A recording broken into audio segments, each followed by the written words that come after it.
Velkommen til GF1 på Social- og Sundhedsskolen. I vil her få et lille indblik i undervisningen på forløbet. Vi starter med morgensang fredag morgen.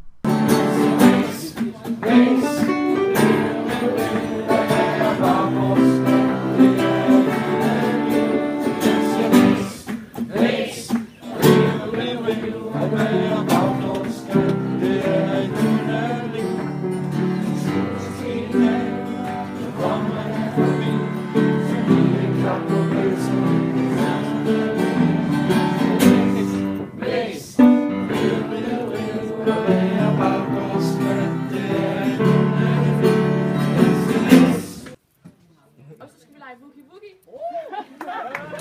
Og vi skal have lavet en stor sammenhængende kæde. Alle skal være med.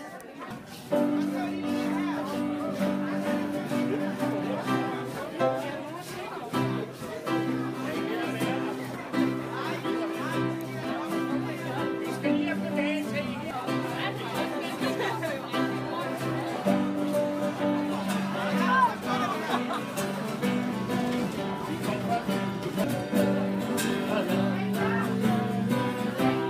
En stor del af undervisningen er erhvervsfag. Erhvervsfag arbejder du med mange forskellige emner. Det kan være fysisk og psykisk arbejdsmiljø, sex og sundhed, samfundsopbygning og meget mere. Vi i dag sætter de produkter, som I laver. Og produkter, det er jo det her med invitation eller bordplan, eller hvad I nu finder ud af, ikke også? Den måde, vi realiserer idéerne på, det kommer til sådan rimeligvis at være her. Sådan så, at når dagen er omme, og vores evalueringsfase er slut, så kan vi alle sammen se tilbage og så se, hvordan ser den her model ud, efter vi faktisk har prøvet at arbejde den igennem. I forhold til vores storyline med Mike. Ikke også? Så det er sådan set mit eneste krav i dag, det er, at I arbejder i de grupper, I kender. Og I tager udgangspunkt i de her aktiviteter, eller de her idéer. Og at I hænger jeres produkter op her. Udover selvfølgelig at uploade dem til arbejdsportfolien. Som elev er du aktiv, blandt andet i forbindelse med fremlæggelser og elevoplæg. Der kommer nogle eksempler på dette her.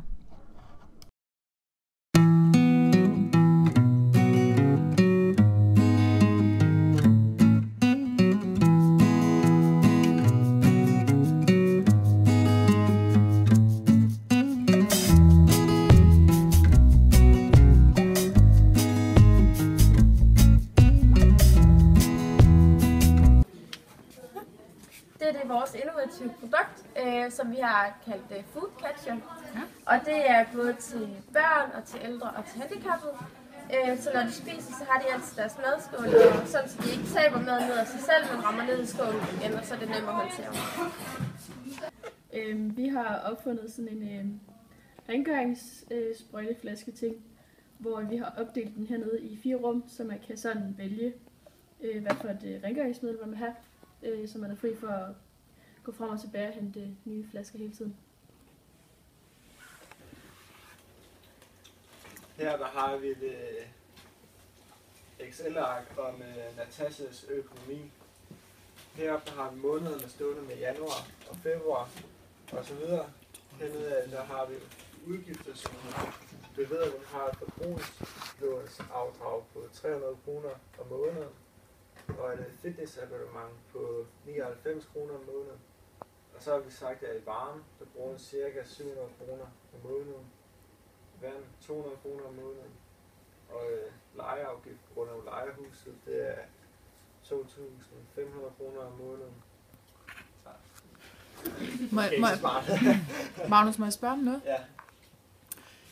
Og nu kan man klare en frisør for 400 kroner? Jo. Ja, men hvis der også er tøj, 250, lige et par sokker.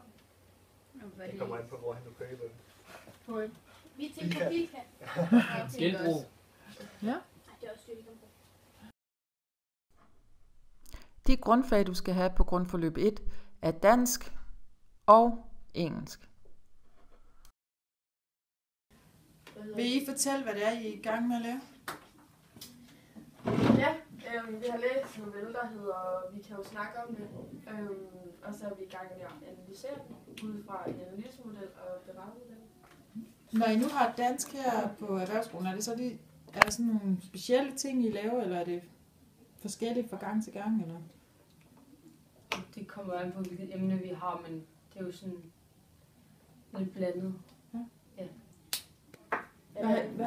Hvad har I arbejdet med? Reklamer og Kommunikation har vi arbejdet meget med. Ja. Kommunikationsmodellen også. Ja. Og vi har lavet en nyhedsartikel. ja. Vi har ret mange forskellige modeller, som vi skal arbejde med.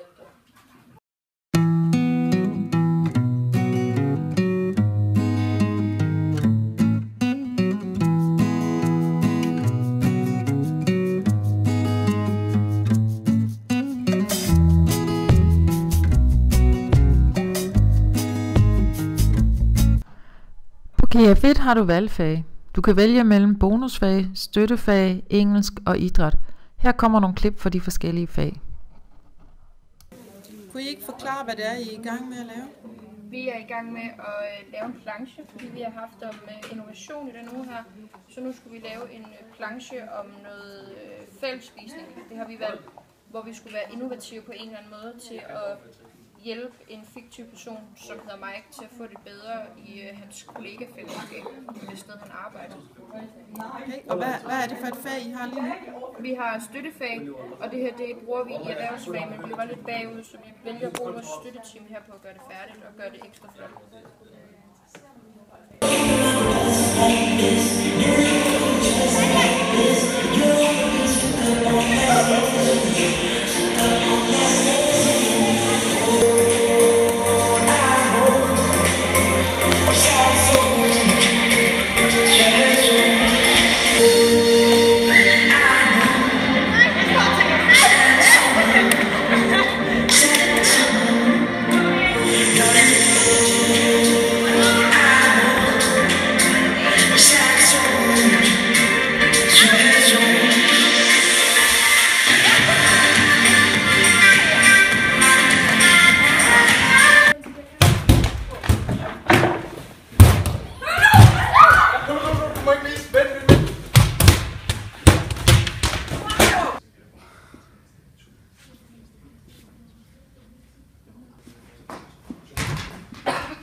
Marco, du skal lige bag lidt længere. Hey, bedre det. Fuck, det er lort rundt der. Det er noget sovt, det kan du mere. Jeg sætter på det. Nej, hvad er